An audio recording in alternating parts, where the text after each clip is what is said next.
mid ka mid ah dadka ku xiran barnaamijka su'aalaha iyo jawaabaha ee Dr. Zakir Abdulkarim Naik laga sii daayo kanaalkiisa sidoo kalena lagula wadaago bulshada YouTube-ka uu ku qoran yahay Dr. Zakir Naik.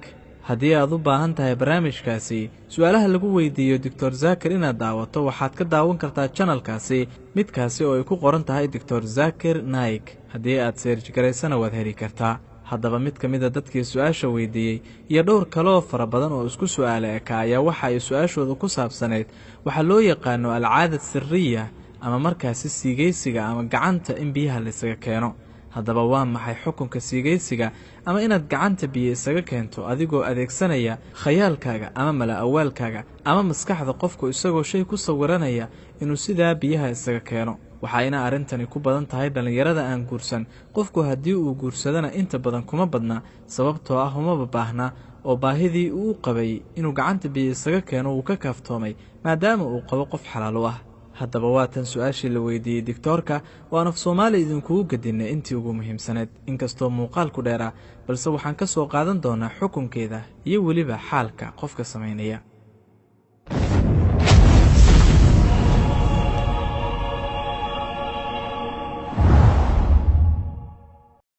su-aasha labaad waxay ka timid Marcus King.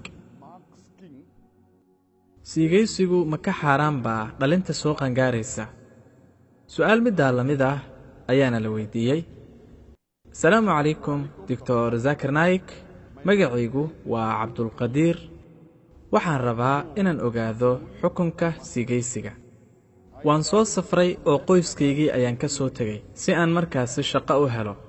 waxaan ka maqanahay muddo dhan 1 sano iyo bar ilaa hadda. xaaskaygina waxaan u qabaa xiise zaa'id ah marka aan la hadlayo oo aan kula hadlayo internetka video call ayaan kala hadlaa anigoo gacanta biyo isaga keenaya. haddaba waxaan rabaa inaan ogaado taasi inay dembi tahay iyo in su-aaltaa la mid ah waxaana weydiiyey qof kaloo saddexaad. assalaamu calaykum mudane. waxaan ahay xabiibullaahi islaam oo ka socda hindiya. waxaan ahay arday.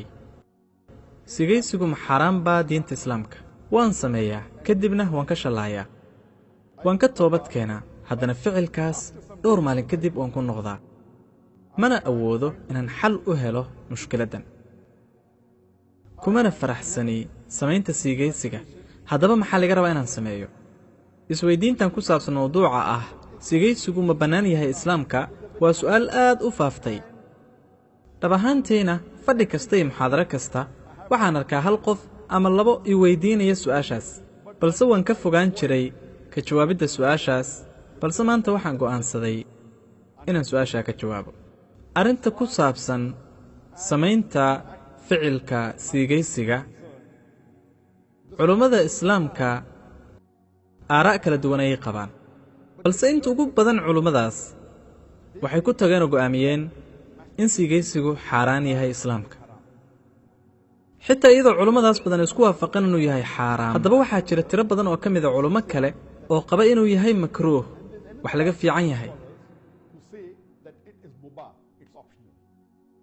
saa darteed waxaan jeclaynaa marka hore dhaho in culummada inta ugu badan marka 100% la eegayo waxay qabaan oo isku raaceen oo yidhaahdeen siigaysigu waa xaaraam. balse tiro badan oo nambar weyn ah oo ka mid a culummada waa tiro badan waxay dhaheen waa arrin laga fiican yahay oo waa makruuh xaaraan ma gaarsiisna. waxaana jira tiro aan badnayn oo yaroo culummada ka mida oo qaba inay bannaan tahay. haddaba aan ka doodno mawduucaasi maanta muuqaalka dhammaadkiisana idiin sheego culummada aan waafaqsanahay ama aan la jiro. markaan u imaanno inaan ka hadalno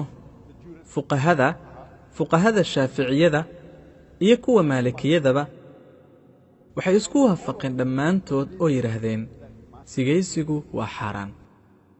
markaan u beerno dhanka imaamu shaafici ilaah subxaana wa tacaala ha u naxariistee wuxuu yidhi sigaysigu waa xaaraam wuxuuna soo qaatay aayado qur'aan ah. wuxuuna ka soo qaatay suuratulmu'minuun suuradda 23aad aayadda 5aad 6aad iyo 7aad. haddaad akhriso suuratulmu'minuun suuradda 23aad aayadda ugu horraysa waxay leedahay dhab ahaantii waxaa liibaanay mu'miniinta.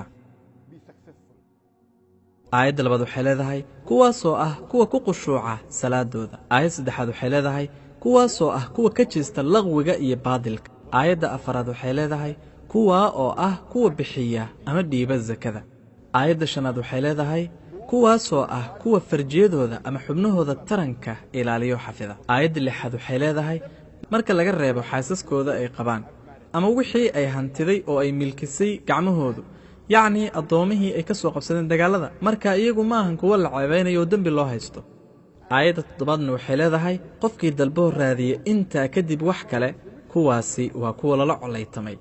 haddaba halkan suuratulmu'minuun suuradda 23 aayadaha 5, 6 ilaa 7 waxay leeyihiin mu'miniintu waa kuwa ilaaliya farjigooda, xubnahooda gaarka ah, waa kuwa ilaaliya farjiyadooda marka laga reebo xaasaskooda iyo waxa ay hanteen gacmahoodu, yacni addoommahooda.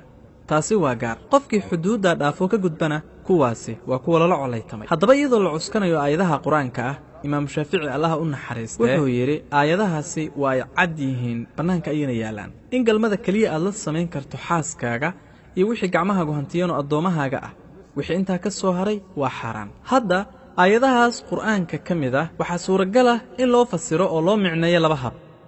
qaybta ugu horraysay culummada waxay ka fahmeen oo ay ku fasireen aayadahaasi inaad ilaaliso xubinkaaga taranka ah, taa oo la micnaa carabi ahaan dhammaan raaxaysiga jinsiga ah. taa waxay la micno tahay waa wax jamcinaya dhammaan noocyada raaxada marka loo eego qofka mu'minka. dhammaantood waxay ugu bannaan yihiin oo keliya xaaskiisa iyo wixii gacmihiisu ay hantiyeenoo waana addoomaha dumarka gaalada ah. waa uu dhammaaday casrigii keliya arrintu waxay noqotay mid ku bannaan xaaskaaga oo keliya, dumarka kale maya. haddaba iyadoo la cuskanayo aayadaha, haddii ay yihiin dhammaan noocyada raaxaysiga ee jinsi ahaaneed kuwa ku bannaan oo keliya inaad ugu raaxaysato xaaskaaga, haddaba siigaysigu waa xaaraan.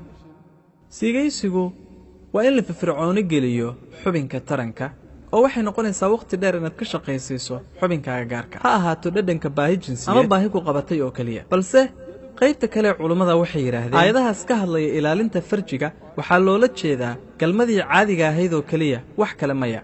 haddaba micnaha aayadahaas waxay noqonayaan waa kuu suuragal inaad galmad la samayso xiriirkii dhabta ahaa xaaskaaga oo keliya iyo wixii gacmahaagu hanteen oo addoommo ah. wixii markaa ka sokeeya galmada kulanka dhabta ah oo arrimo ah aayaduhu maba ay tilmaameen. haddaba haddaad raacsan tahay gruubka labaad ee culummada ka mida, siigaysigu markaa waxa uu noqonayaa mid aan dhexdhacaynin ama aanay ka hadlin aayadahaasi, waana kaas sababka ay u qaybsameen culimmadu. balse haddaad rabto micnaha saxda ah ee aayadaha qur'aanka, wuxuu yahay inaad ilaaliso farjigaaga. haddaba aniga marka la ii eego mawduucan, anigu xorriyad uma siinaya dadka inay sameeyaan ficilka aadka u foolxumada badan. sigaysigu wuxuu noqonayaa wax laga fiican yahay oo makruuh ah, waxaana aad u wanaagsan inaad isaga fogaato. haddii aadan haysan sababihii keeni lahaa inaad guursatana, waxaa kuu wanaagsan inaad soonto.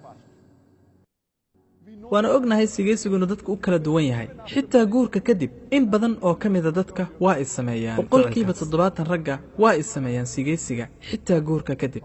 balse dabcan ficilkaasi waa uu yaraadaa marka qofku da'diisu sii weynaato. guurkuna wuxuu yareeyaa inaad arrintaas samayso. haddaba aniga ra'yigayga gaarka ee ku saabsan mawduuca sigaysiga wuxuu yahay arrin laga fiican yahay. arrinta ugu wanaagsan ee ugu wacanna waxay tahay xulashada labaad ee heestana waxay tahay inaad soonto. sidoo kale hubanti geli inaad raacsan tahay dhaqanka qur'aanka ee sunnada, aadna salaadaha si fiican u tukato, samaysood la imaatana cibaadooyinka kale. waxaan ilaahay subxaanahu wa tacaala ka baryaynaa inuu kugu baaqi yeelo waddada toosan insha Allah. waxaan rajaynayaa inaan su'aasha kaaga jawaabay.